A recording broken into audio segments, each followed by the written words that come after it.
Tuesday morning began exactly like every Tuesday morning since the invention of Tuesday mornings, with coffee that could strip paint, alarm clocks that sounded like air raid sirens, and the quiet desperation of 12 billion people pretending they had their lives figured out. The universe, apparently, had been watching this performance for decades and finally decided it was time to critique the show. At precisely 11:47 a.m. Greenwich Mean Time, every electronic device capable of producing sound or displaying an image on Earth simultaneously came alive with the voice of someone who had clearly spent far too much time rehearsing in front of a mirror. Greetings, terrifying bipedal entities of the third planet. The timing was, naturally, impeccable. Stock markets froze mid-transaction. Surgeons paused with scalpels halfway through incisions. Children in classrooms looked up from their tablets where they had been learning about the Revolutionary War, while their phones began broadcasting what sounded like the universe's most nervous public speaker.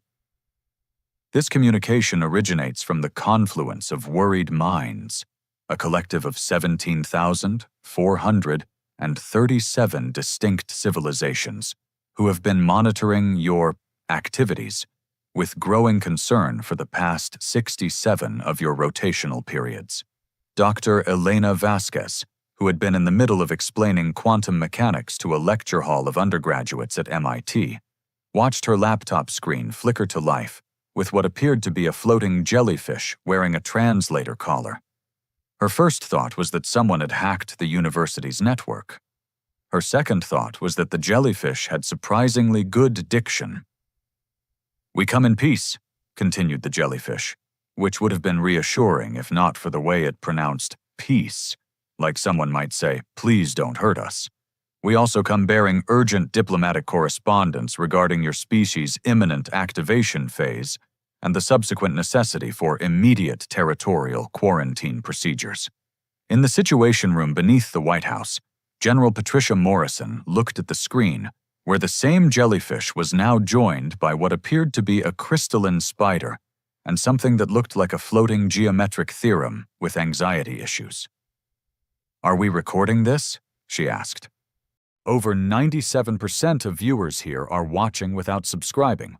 Don't be one of them. Hit that subscribe button right now and join the journey. Every click helps us grow stronger, and you'll never miss the next epic story." "Every device on the planet is recording this," replied the Secretary of Defense, who was staring at his own phone, where the geometric theorem was now speaking in what sounded like mathematical equations translated through a poetry filter. "Your species exhibits behavioral patterns consistent with what our xenobiological assessment protocols classify as apex predator masquerading as cooperative social structure," the theorem was saying. "We have compiled extensive documentation of your historical military campaigns, mythological power demonstrations, and tactical simulation exercises." In her apartment in Tokyo, Kenji Nakamura paused her morning routine of checking social media while eating toast. Her phone's screen now displayed what looked like a council of creatures that appeared to have been designed by committee. "Wait," she said to the screen. "Are you talking about our movies?" The jellyfish seemed to consult something off-screen. "We refer to your comprehensive archival records depicting successful warfare against divine entities, survival protocols for multiple planetary extinction scenarios, and detailed documentation of your species' ability to weaponize everything from automobiles to artificial intelligence." Dr. Vasquez found herself laughing, which seemed inappropriate given that she was apparently witnessing first contact with extraterrestrial intelligence.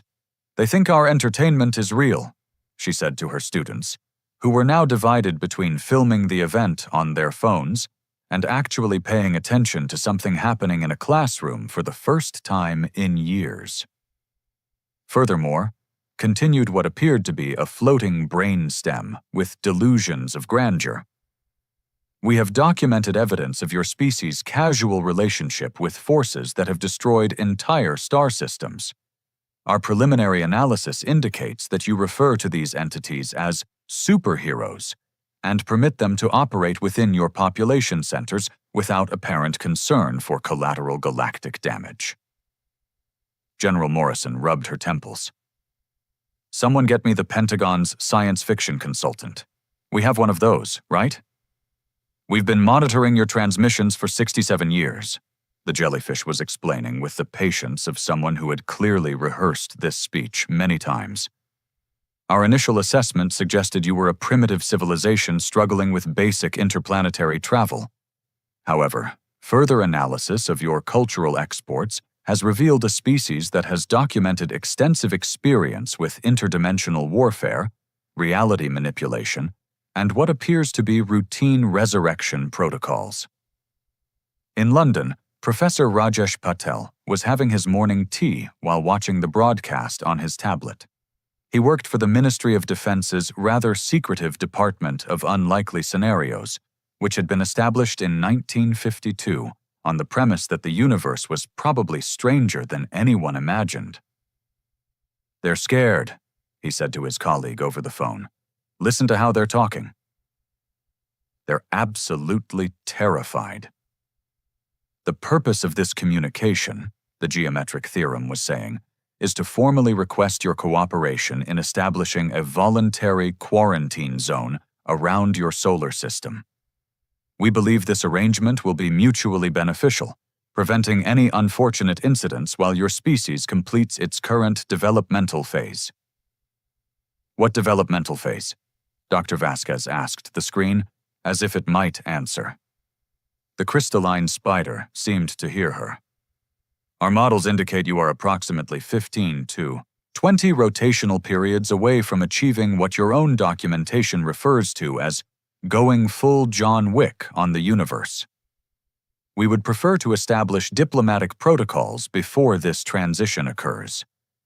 The laughter that erupted in classrooms, offices, homes, and military installations around the world was not the kind of laughter that suggested people found something funny. It was the kind of laughter that suggested an entire species had suddenly realized the universe was even more absurd than they had previously suspected. "They think John Wick is real," someone in Dr. Vasquez's classroom said.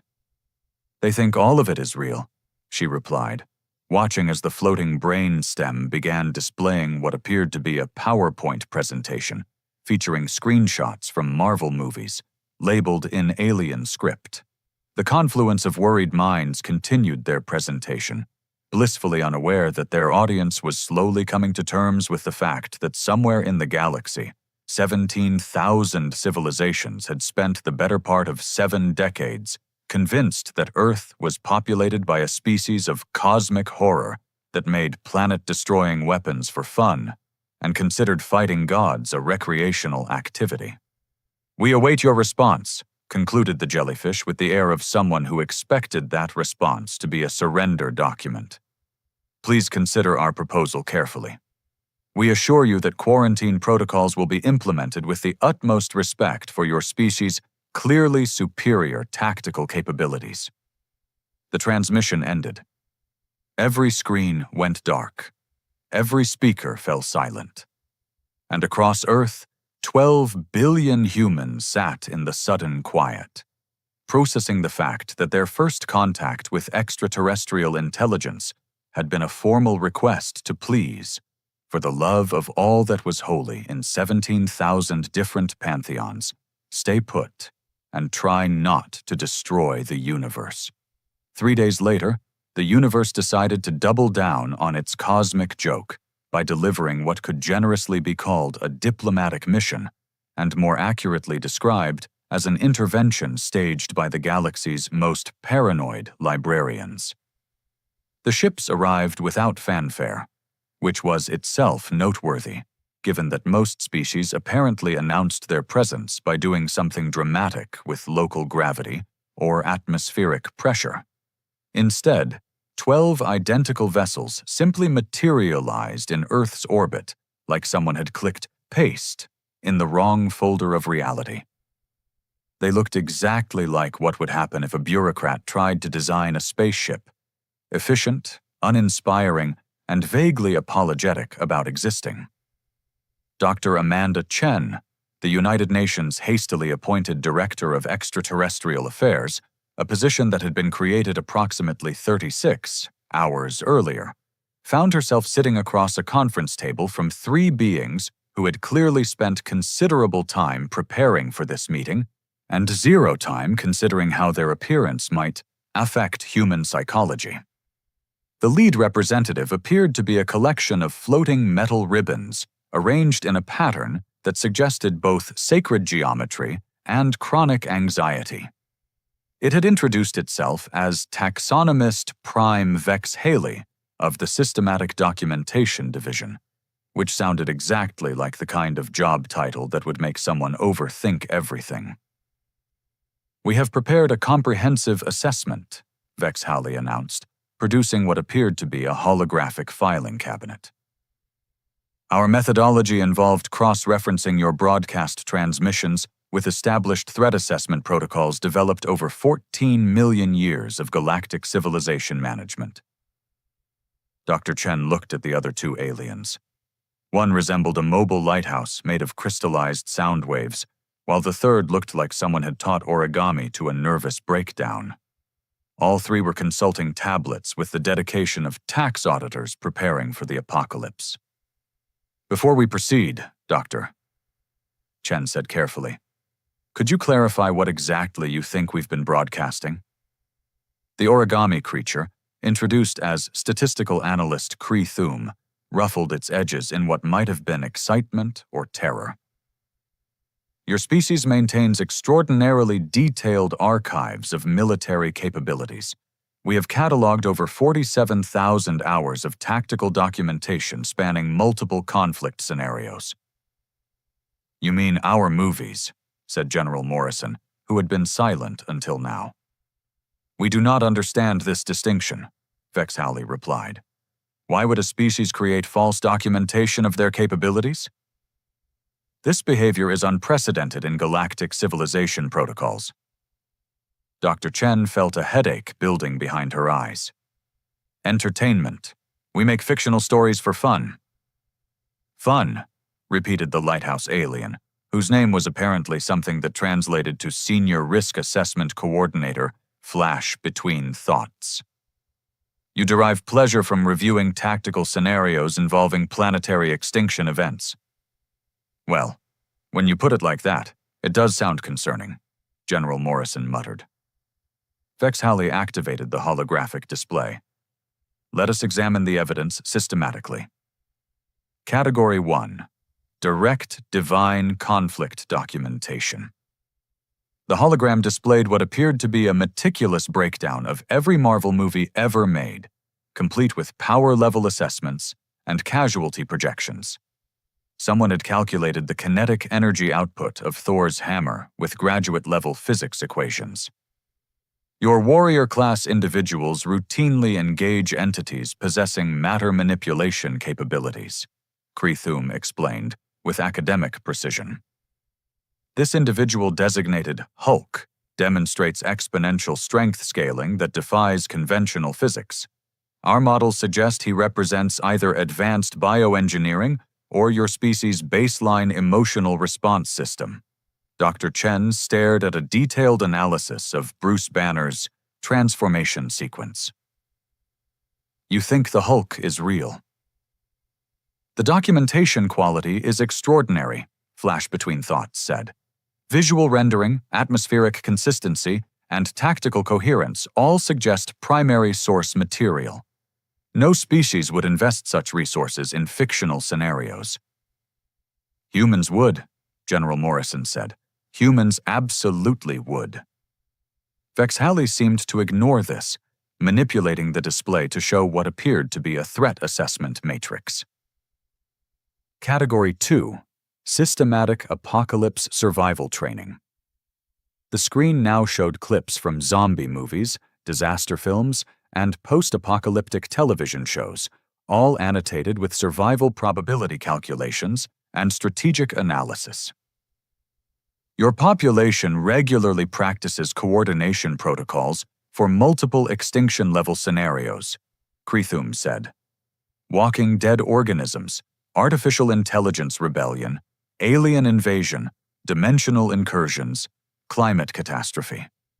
The breadth of preparation suggests either extraordinary paranoia or extensive historical experience. It's definitely the paranoia, Doctor, Chen said weakly. Furthermore, Flash Between Thoughts added, your training scenarios demonstrate remarkable adaptability. This individual called MacGyver can weaponize any available materials using only common household items. Our engineering specialists have verified the theoretical feasibility of his documented techniques. General Morrison looked at Dr. Chen. Dr. Chen looked at the ceiling. The universe, apparently, was not done being ridiculous. Category 3, Vex Holly continued, presents perhaps the most concerning evidence, your shock troop designation protocols. The display now showed a compilation that took Dr.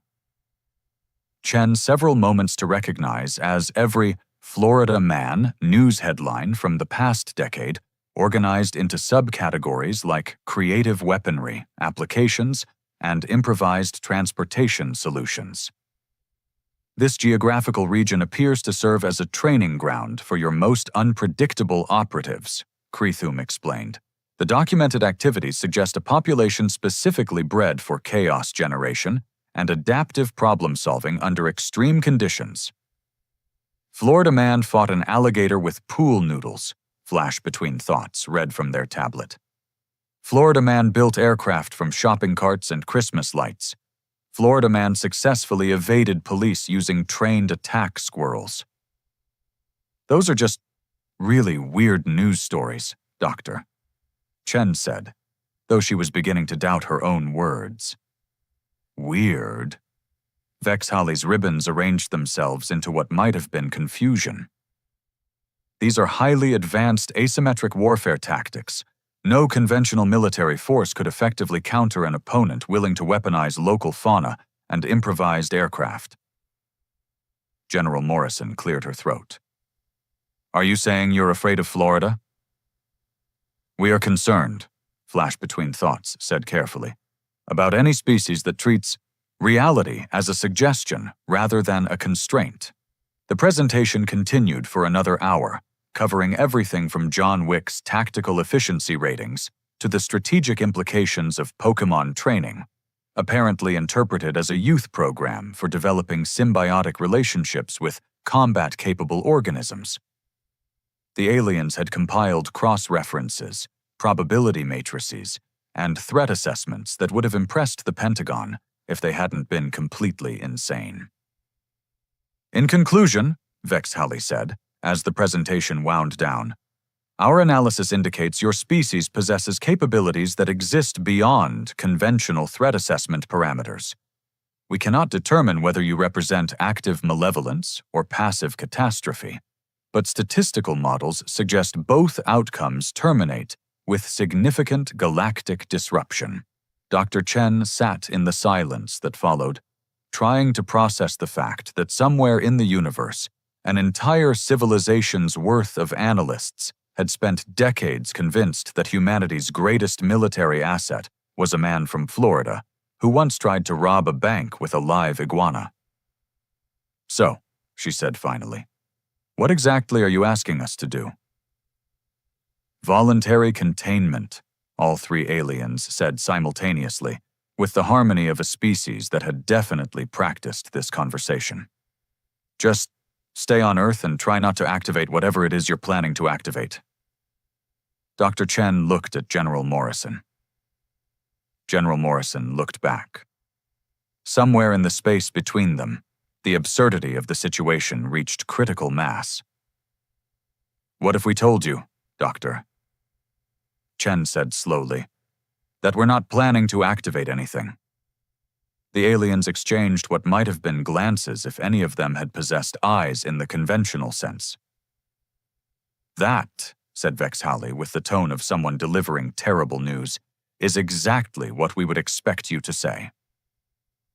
The universe, having established that it possessed both a sense of humor and questionable timing, decided that the logical next step was to turn First Contact into the galaxy's most awkward performance review.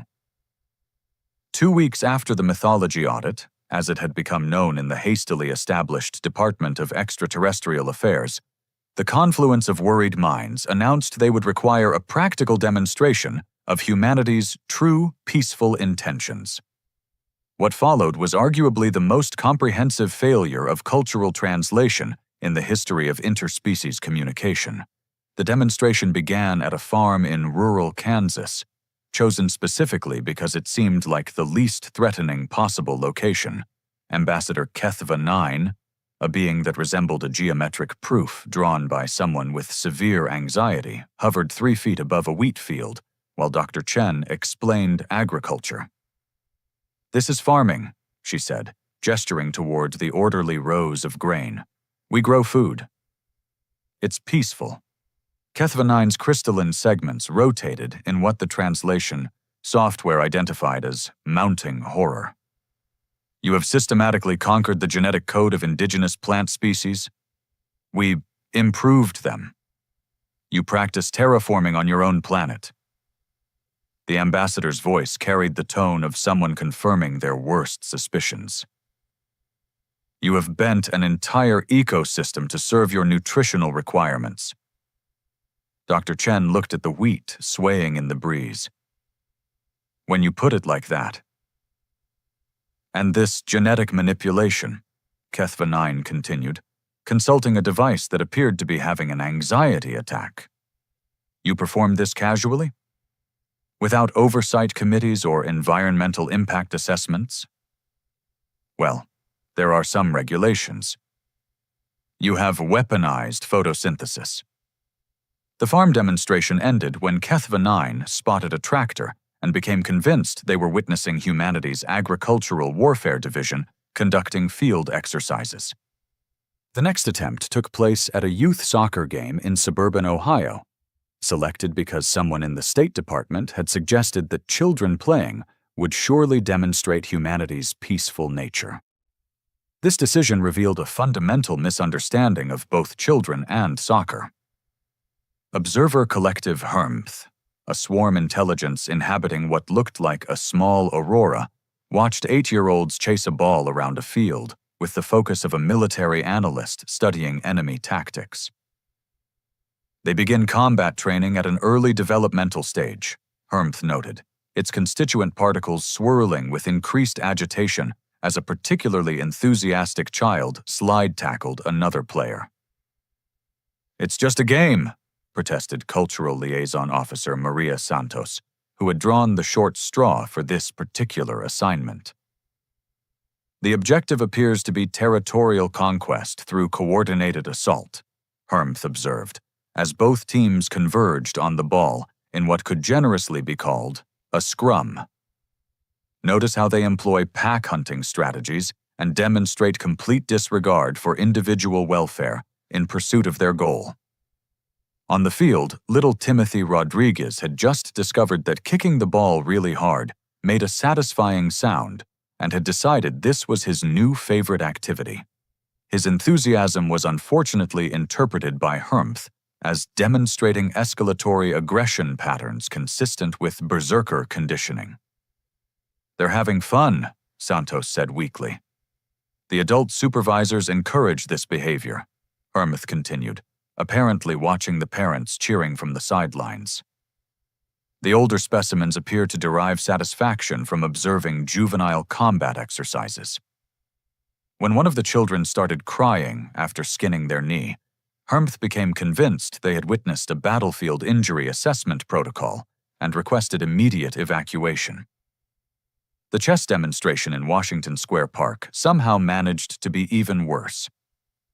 Strategic analyst Quindervoss, a creature that looked like abstract mathematics, had learned to worry professionally, studied the game with the intensity of someone deciphering plans for galactic conquest.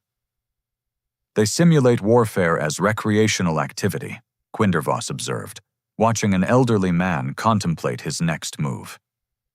"Notice the systematic elimination of opposing forces and the clear hierarchical command structure." "It's just strategy," said Doctor Chen, who was beginning to wonder if she should have gone to law school instead.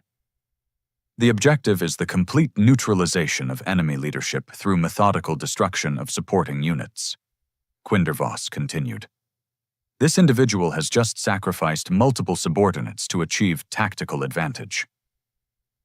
The elderly man had captured a pawn with his bishop. They teach these warfare simulations to their young, the analyst added, watching a father explain basic moves to his daughter. Multi-generational tactical indoctrination. The breaking point came when a street performer began juggling nearby. Quindervoss became convinced they were witnessing a demonstration of humanity's reflexive combat capabilities and requested backup. But it was during the final demonstration, a poetry reading at a coffee shop in Portland, that the real truth began to emerge. The performer on stage was reading something about lost love and the inherent meaninglessness of existence, which seemed safe enough until Dr. Chen noticed that their alien observer, empathy engine Zefthi, had gone completely still. Zefthi resembled a living constellation that had learned to feel emotions, and it had been silent for the entire reading. Unlike the other aliens, it didn't seem afraid or confused. It seemed sad. "That was beautiful," said a human in the audience after the poet finished. "Beautiful," Zefthi repeated quietly. Dr. Chen looked at the alien more carefully. "You understood it?" "I understood it," Zefthi confirmed. "The emotional resonance, the acknowledgement of impermanence, the defiant creation of meaning in the face of cosmic indifference." There was a long pause while Dr. Chen processed what she was hearing. "Your people don't do that, do they?" she asked. "Create art about sadness. Make beauty out of pain." Zefthi's light patterns shifted into something that looked like embarrassment. Most species that survive their violent phase, they tend to suppress those impulses. The ones that don't suppress them usually don't survive. What happened to your violent phase? We nearly destroyed ourselves 300,000 years ago, spent the next 200,000 developing protocols to prevent it from happening again.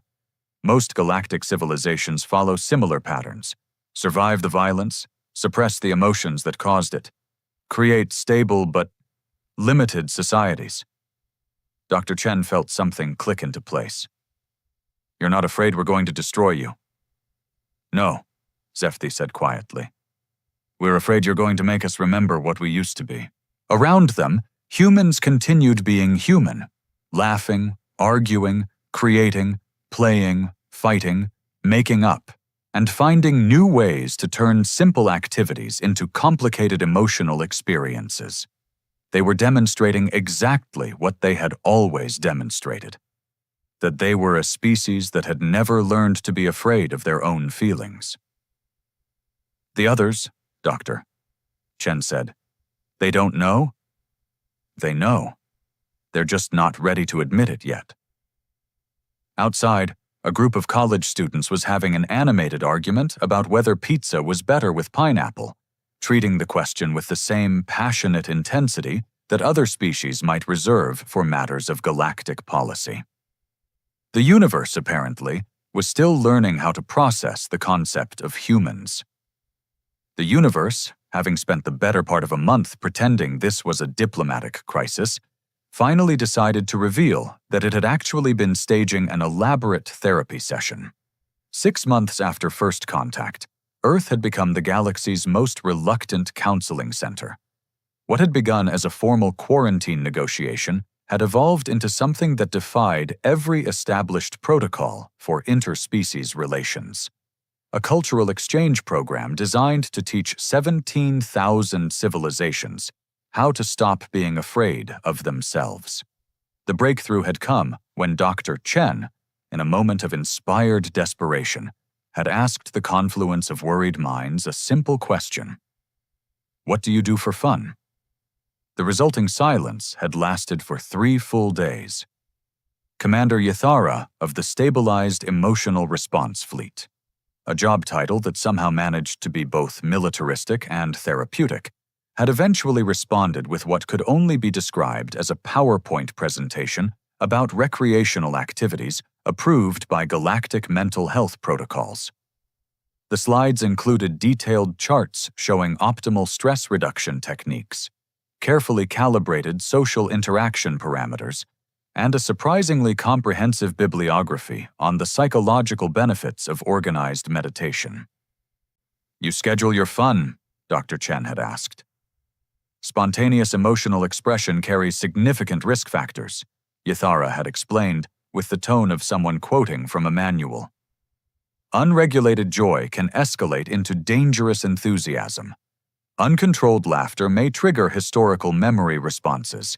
Creative impulses require careful monitoring to prevent incidents." What kind of incidents? The kind that started wars. That conversation had led to what was now being called the Galactic Emotional Rehabilitation Initiative, though the humans involved preferred to think of it as teaching aliens how to have a good time without ending civilization. The first breakthrough session had involved something unprecedented in galactic diplomatic history. A human named Marcus Williams explaining the concept of trash television to a council of beings who had spent millennia believing that entertainment required deep, philosophical significance and cultural merit. "So this human," Marcus had said, gesturing at his tablet displaying a reality TV show, "is crying because another human ate her sandwich." The assembled aliens, representing species that had created literature spanning millions of years and art forms that existed in 17 dimensions, stared at the screen with the intensity of scholars discovering a new branch of physics. "The emotional response is disproportionate to the triggering event," observed data synthesis node Kethprin, whose species had eliminated irrational emotional responses roughly 50,000 years ago. "Exactly," Marcus said with the enthusiasm of someone who had found his calling. "That's what makes it hilarious." "But why?" "Because sometimes people are ridiculous and it's okay to laugh about it." The concept that someone could be ridiculous without posing a threat to galactic stability was apparently revolutionary. The real transformation began when humans started teaching aliens about controlled chaos, the art of being unpredictable without being destructive. A group of kindergarten teachers had somehow become the galaxy's most sought-after consultants, explaining how to manage emotional outbursts without triggering civilization-ending crises. "When little Zoe gets upset," explained Mrs. Patterson to a delegation of military strategists from the Systematic Order Preservation Alliance, "we don't convene a committee to assess the threat level. We give her a juice box and let her tell us about her feelings." "Without containment protocols?"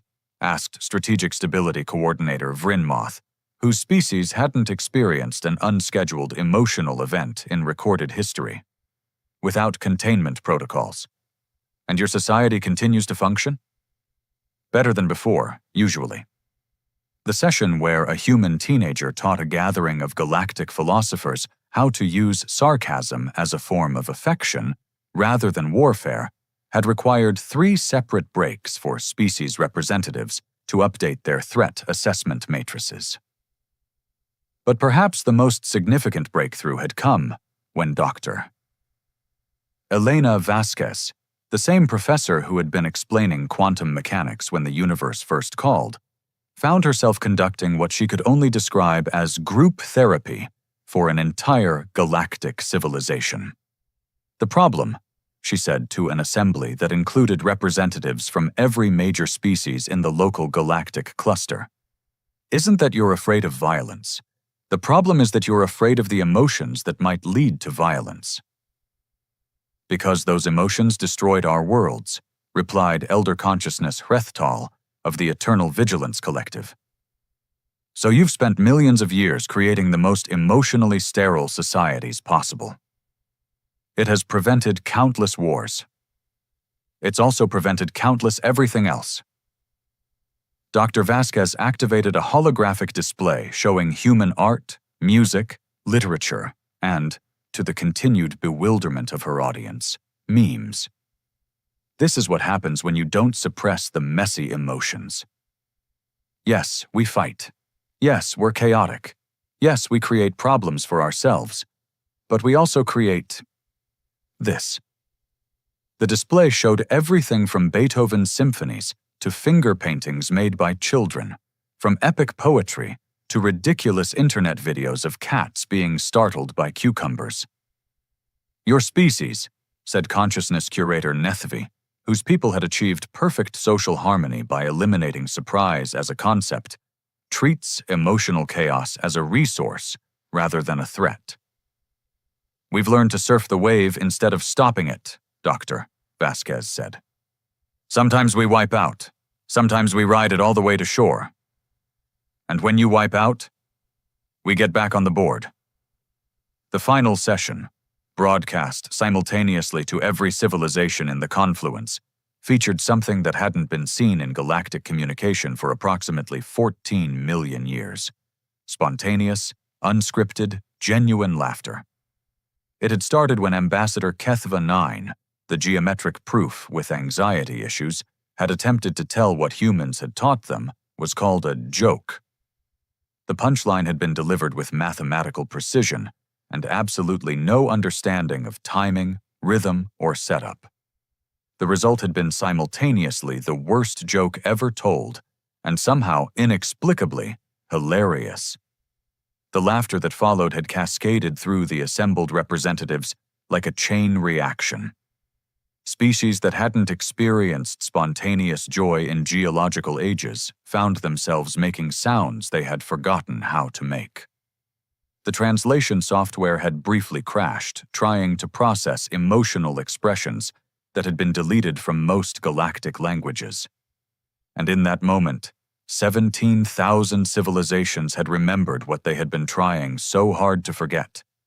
That feeling things deeply was not the same as destroying everything you touched. The quarantine was officially lifted 3 days later, not because the galaxy had stopped being afraid of humanity, but because they had decided that maybe being a little afraid wasn't necessarily a bad thing. Fear, as it turned out, was just another emotion that could be surfed rather than suppressed. The final diplomatic communique had been brief. Thank you for reminding us that survival isn't the same thing as living. And Earth, which had spent months trying to convince the universe that humans weren't cosmic horrors masquerading as a peaceful species, discovered that the real cosmic horror had been the emotional repression they had met along the way. The universe apparently had always had a sense of humor. It had just forgotten how to use it